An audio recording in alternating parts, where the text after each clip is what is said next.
It's National Cream Puff Day and is for dessert and pastry lovers alike to celebrate this delicious French creation all day long. Here to talk more about what it is and how to make it is owner of Bottom Line Bakery and Cafe, Kelsey Lucius. Thanks so much, Kelsey. Hey, thanks for having us. We love when you come. Happy 2023. I can't believe it. It's another year flown by. And now we have a great national day. National Cream Puff Day is like the first day of the year, really? First, second day of the year? The first official day of the year. Okay, well, that works. Right, yeah, basically. But we're excited about it because it already looks good, and now you brought the chocolate, which chocolate's actually my favorite. But take us to the beginning. What is a cream puff? How do you make it? So cream puffs are made out of a dough called pâte à jus, which literally translated is actually a cabbage paste because it's piped into these little cabbage shapes, round shapes. Things you learn. Things you learn. Morning mix. All right. But the dough or the paste is it's very savory. It's actually very flour based. You boil butter, milk, water, salt, and a little bit of sugar, and then you cook that. You add in some flour, cook that, and then you're actually going to put it into a mixer and dump in eggs until you get the proper consistency. Okay. So there can be a little bit of room for error there between the cooking if you don't cook it long enough to make sure enough of that water evaporates. And then if you add too many eggs, a lot of recipes will actually give you a range of, if we're using grams, for example, 500 grams to 600 grams. Today I only used 450. It really depends, and you have to just really look at that dough. But a lot of recipes will walk you through what you're looking for. You're looking for like a pinwheel or like a bicycle spoke consistency, if that makes any sense. Okay. But once you have the dough done, it is going to be a little bit warm. You put it into a piping bag, and then we're actually just going to pipe a little, and you can use some of the dough to actually glue it to your paper down so that it doesn't move on you. That's a little... It's dual action. It is. It keeps it safe for you. But then you're just going to do even pressure, nice little round dough balls, pretty much. Actually, that was going to be my next question. Are there different styles? There are. So these would be considered for cream puffs.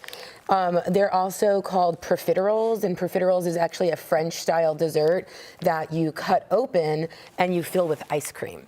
And those are one of my favorites because then you can pour chocolate sauce over it. At a restaurant I used to work at, we would put this fancy gold chocolate disc over it and pour a hot chocolate sauce on it, and it would melt, and it was just divine. But this is the same exact dough that you use to make eclairs. And you just have to pipe long little tubes, as even pressure as you can. You can do minis, you can do long ones, but we are doing cream puffs today. Okay. Yeah, back to cream the work. Back to the cream. So we have so much dough, we can put that aside. And then something that's super fun, if you see over here, you have that nice little crystallized top over there. And you just use powdered sugar for that, actually. You can just use a little tea strainer and just dust it really generously with powdered sugar.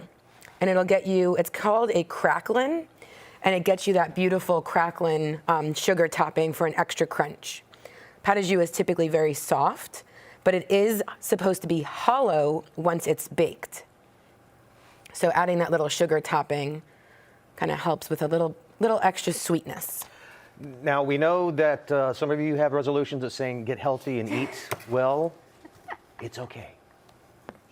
Yeah, no, you're right. So, Kelsey, let me ask you this. Is there a certain time of year that's best to make cream puffs, or is this something that you see kind of all year long? Honestly, if you're in France, you're going to see these all the time. Everywhere, in every bakery, in every patisserie, you're going to see cream puffs. Like I said, they're made for cream puffs. They're made for eclairs. They made a very old school style dessert is actually called a swan, and it's literally a swan that's made out of pâte à jus, and you cut it in a certain way and make the wings, and then you fill it with the cream or chantilly. It's crazy. So you can do just some beautiful, wonderful things. And I would say it truly is an annual dessert. It's such a light, easy pastry. Okay. However, these style where you fill them from the bottom, croquembouche is usually a very fancy, that's the tree style pastry, and those are assembled around the holidays. You can also request it for weddings or crazy dessert displays or things like that, but I would say that that's more of a winter item for sure. Okay. So, all right, so now you've baked these, Now Yes. you're cutting them. We magically bake them. Yes, magically bake. The magic of live TV. So you're cutting these to actually put the cream in. So you can cut them in half, and as you see, they are pretty much hollow on the inside. They really turn out to be just a vessel to carry pastry, to carry cream. Right. These are pretty plain. They're, like I said, they're mostly butter and flour, so they are very plain flavored, and that's where the filling comes in, and then the chocolate. You can use hard chocolate. I did bring dark chocolate ganache today, and you can just dip the tops in those.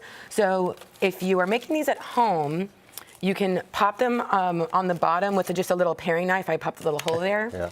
And then you stick the bag in, and you can use a Ziploc bag, but I do recommend having at least a small piping tip to be able to fill. It's just a lot easier to truly put inside of the pastry. Look at that thing. It's just and then blowing up. Yep, it squeezes it out. So that's the bottom, and that actually having a little bit squeeze out helps when you're putting it on like a platter or tray to display. You can just kind of stick it down.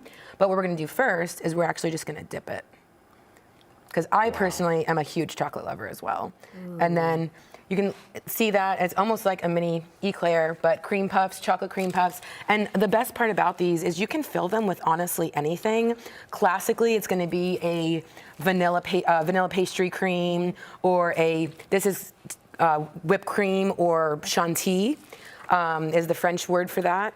And basically that's just a vanilla whipped cream, heavy cream, powdered sugar, a little bit of vanilla.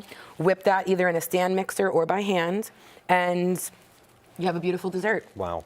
Okay, well, that sounds good. Well, we're running low on time right now, Kelsey, but I think we should try one too. Absolutely. Oh, yeah. And while we're doing that, where can people go for more information? I will actually be posting and sharing this recipe on my social media, Bottom Line Bakery. Okay. And then we will have like the recipe there and some pictures, and otherwise you can find it online. Okay. All right. Kelsey Sounds good. Lucius, thank you so much from Bottom Thanks, Line y'all. Bakery.